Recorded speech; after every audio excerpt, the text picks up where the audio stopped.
O pessoal que eu aconselho não usa a palavra queda, porque a queda passa a visão para o usuário como se ele fosse inocente. Porque você cai se você estiver andando numa escada escura, você tropeça, você não viu, você não premeditou. Você não pode mexer no fogo e quando se queimar, você fala que foi um acidente. Então, essa palavra, tem palavras que no aconselhamento bíblico que eu dou, não uso. Exemplo, é queda, não uso. E não só essa palavra, eu caí. Não, tudo bem, você caiu. Você fez o quê? Eu quero entender. O que que você fez? E o ser humano consegue perceber quando ele faz uma coisa podre, quando ele verbaliza aquilo. Uhum. Quando você vai aconselhar alguém na área sexual, a pessoa vai falar, como é que... Eu sempre falo, como é que você tá? Não, eu tive uma queda. Não usa essa palavra. O que aconteceu? A pessoa nem consegue falar o pecado que cometeu. Porque é tão sujo esse pecado, meu irmão, que o ser humano não consegue verbalizar. Só que a primeira coisa é, a pessoa tem que verbalizar para se envergonhar. Se você tem coragem de fazer o culto, fazer. Você vai ter coragem de falar. Você tem que dizer. Você tem que chamar o seu pecado pelo nome. Porque quando você não chama o seu pecado pelo nome, você vai ter tendência de continuar nele. Entendi. É uma coisa que eu uso nos meus aconselhamentos. Eu falo, chama o seu pecado pelo nome. E geralmente eu peço para a pessoa anotar. Chega em casa e anota todos os pecados que você tem, que te levaram a as coisas erradas que você fez, e vai mencionando quando você ora. De modo que você possa ver quão sujo isso é. De modo que você possa realmente buscar um perdão da parte de Deus. Porque é normal você falar que caiu. Mas quando você fala, eu substituo a palavra cair pela palavra escolher. Não diz que você caiu na pornografia, diz que você escolheu consumir pornografia. Isso muda tudo. Geralmente, eu vou aproveitar para passar aqui um dos métodos que eu uso. É assim, quando você vai aconselhar um viciado em pornografia, se for um cristão, eu uso esse método aqui. Você escreve, a gente tem um aconselhamento domingo, e se você cair na segunda-feira, você escreve assim, eu escolhi consumir pornografia do que está satisfeito com Cristo. Ele vai escrevendo segunda, terça, quarta, domingo, ou no dia que a gente tem aconselhamento, você vai me trazer aquele papel. E você fala, você está vendo que não é apenas uma coisa normal, que você literalmente escolheu isso ao invés de Cristo? Você escolheu as promessas da pornografia ao invés de Cristo? Ele vai perceber que não tem apenas um pecado, tem o quê? Tem um ídolo. Porque ocupou o lugar de Cristo no seu coração. Uhum. Isso traz a pessoa à tona o quão ruim isso é.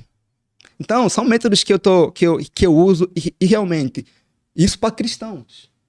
Mas para ímpios, a gente usa outros mecanismos. Hein? A gente não aconselha ímpios. A gente prega para eles se arrependerem. Mas cristãos que lutam contra esse pecado, a gente tem esse procedimento de confissão, prestação de conta.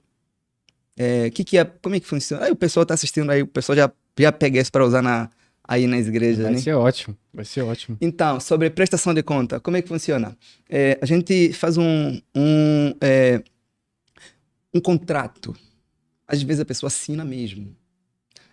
Assina e ora diante de Deus. É Olha, como se fosse um voto. um voto. A gente ora mesmo. Olha, toda vez que tem assim. Primeiro, dependendo do estado do usuário, eu falo assim: toda vez que você tiver com desejo de consumir pornografia, pare de fazer tudo que está fazendo e liga para mim.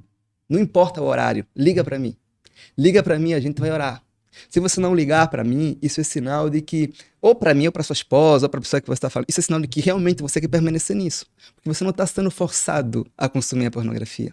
Aí, beleza. Por que eu uso esse método aqui? Porque nos nossos aconselhamentos, na prestação de conta, não é para saber quantas vezes você caiu. Não. É para saber quantas vezes você conseguiu não cair. Quantas vezes você... Não é para saber se você caiu ou não. É para conversar sobre o seu avanço.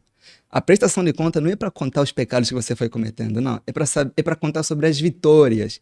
Então, esse método de prestação de conta funciona. O desejo subiu, cara, liga. Liga para um amigo, liga para um pastor. Mas liga. Tem que ligar. Isso literalmente funciona, porque a sensação, Caio, de que você vai ter que contar o seu pecado para outra pessoa, faz o quê? Coloca em você um freio para não se entregar naquele pecado, porque contar os seus pecados é uma coisa muito vergonhosa. Uhum. Então, só a sensação, ainda que você queira se entregar, só a sensação de que você vai ter que se humilhar de novo, contando tudo, isso vai te dar força para não fazer. É interessante que a Igreja Católica tinha a sessão de confissão. dos Uhum. irmãos, né? Engraçado que o padre, né, o cardeal, eles ficavam de lado, numa casinha fechada, e ficava apenas ouvindo, mas não olhava pra pessoa. Uhum. Então a pessoa, ela conseguia falar dos Falar pecados sem tudo. falar, opa, ele vai saber de quem tá falando, né? Uhum. E hoje a gente tem vergonha. A gente A tem gente tem vergonha. vergonha. Por quê? Quando o pecado vem à tona, constrange. O que as pessoas vão pensar? Olha só, eu tô falando sobre casamento, mas eu vejo pornografia todos os dias. Se eu cometi adultério, como que eu vou em um congresso, por exemplo, de casais? E eu não tenho um Uhum. crédito, eu não tenho nada a oferecer, porque o meu pecado me condena. Você tá vendo que você tocou um ponto importante? Que, olha, a pessoa que consome pornografia não vai querer estar no encontro de casais, propriamente, né? Cara, Uhum. só que a pornografia ela é um pecado contra a sua igreja, em primeiro lugar. Porque se você consome pornografia, você não vai querer servir a sua igreja. Se você consome pornografia na sexta, no domingo você não vai querer cantar, você não vai querer tocar. Você não está pecando apenas contra você, contra a sua própria igreja. Uhum. Não apenas que você está pecando contra a sua igreja, mas como você está mentindo à sua igreja. Você está mostrando diante deles que você é uma coisa que você não é em secreto. Então, não tem uma área da nossa vida que a pornografia não atinge se a gente se entrega nela. Afeta a família. Imagina um cara que consome pornografia e é pai. Pô, que o tipo de filho merece ter um pai que consome pornografia? Que mulher. Que mulher! Né? Ainda voltando na questão de confissão, Caio, é um assunto bom que você tocou. Nós ainda temos essa ideia como muito católica. Só que o apóstolo Tiago, ele fala assim, confessai vossos pecados uns aos outros. Primeira coisa, é que quando você confessa o seu pecado, Satanás já não tem mais nada para te acusar, ainda que você não venceu ele. Você confessa para a igreja, Satanás já não tem mais nada para te acusar. Quando eu falo para a igreja, eu falo para duas pessoas ou uma. Segundo, a pessoa às vezes não quer confessar porque fala assim, ah não, isso é entre eu e Deus. Isso aqui é mentira.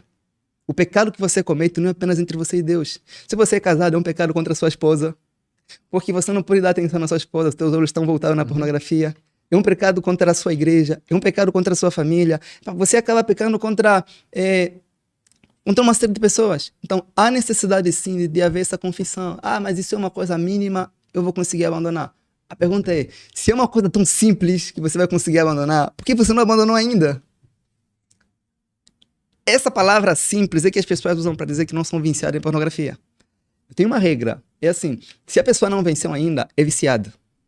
Porque se não fosse viciado, já teria abandonado faz tempo. Então, toda pessoa que consome pornografia não se entende como um viciado. Fala, não, eu vejo uma vez a outra. Não, tudo bem. Se você não é, por que você não abandonou? É como se fosse, eles tratam como se fosse um entretenimento, né? Tipo, faz parte de um hobby meu. É como se fosse um hobby. Ó, eu pratico 2 vezes por semana, mas eu não sou viciado. Uhum. Mas tem que ver o que é ser um viciado. Uhum. É utilizar a pornografia toda semana ou 1, 2 vezes já é um tipo de vício. Só que no cristianismo, pra quem é cristão, não existe isso de consumir 1 ou 2 vezes. Uhum. Consumir a primeira vez, 1 vez por semana, já é um viciado. Eu gosto de uma frase de Thomas Adams, que ele fala o seguinte, o diabo, ele coloca a isca no anzol de acordo do apetite da pessoa. Esse é um ponto bom que você tocou. Imagina, a pessoa tem esse apetite. Satanás coloca um anzol. Uhum. A própria pornografia... Vamos voltar na palavra queda. Eu caí. Só que antes de os seus olhos caírem aí naquele site, o seu coração já caiu faz tempo. Então, se você chegar num cara e falar assim, é tipo você chegar num cara e falar assim, olha, você é um corrupto. Ele vai se sentir completamente ofendido. Como assim eu sou um corrupto? Eu sou um orgulhoso. Mas se você chegar e falar assim, olha, você é um pecador, ele vai ver como uma coisa normal. Mas se você chama o pecado dele pelo nome, ele faz o quê? Ele se sente ofendido, atacado. Então, a própria pornografia, ela nos permite ver o quê? O estado do nosso coração. Os nossos olhos só suportam ver aquilo que o nosso coração já sente. Uhum. Então, não é tipo... a pornografia não é como um pecado, assim, como outros pecados. Porque você vai ter que cometer uma série de pecados para conseguir. Eu falo que, se você vê um cara que comete pornografia, nunca pensa que ele está lutar apenas contra a pornografia. Ele tem vários pecados, só que não percebe. Porque primeiro o cara vai ter que mentir. E mentira não é só aquilo que você fala. Eu também o que você faz. E também as coisas que você omite. Uhum. Porque toda vez que o cara consome pornografia, o que ele faz? Ele apaga o histórico do celular. É mentira. Ele não falou, mas agiu como mentiroso. Então ele vai criando o pecado do orgulho. Aquele pecado que nos impede de pedir ajuda ao próximo.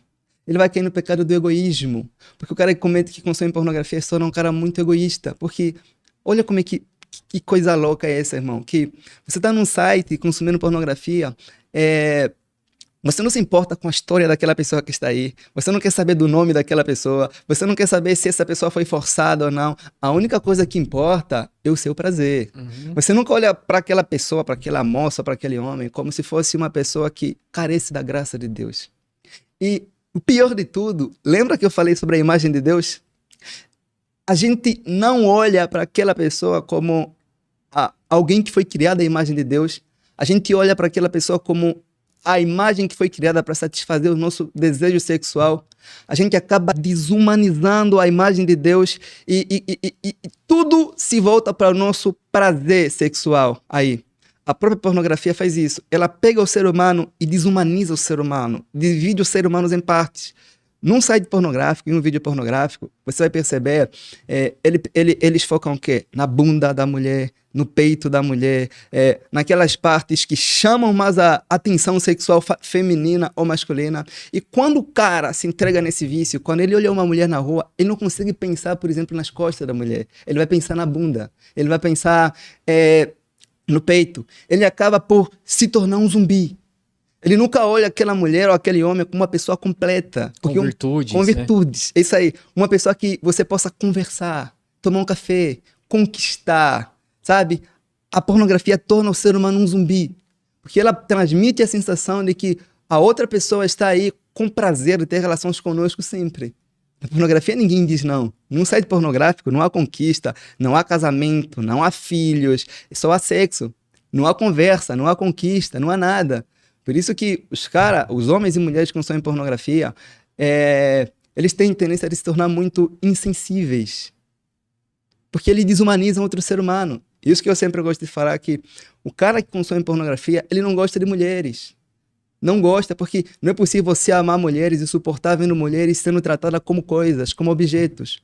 Não é possível você amar a mulher e você não valorizar, não respeitar, não assegurar, suportar vendo elas sendo expostas daquele jeito. Uhum. Claro que algumas vão aí porque querem, né? Outras por esforço ou coisas parecidas. Mas ainda assim, o cara que realmente ama essas coisas, ele se protege de ver. Uhum. Porque é uma coisa dura de se ver. Não consigo entender, Caio? Entendi.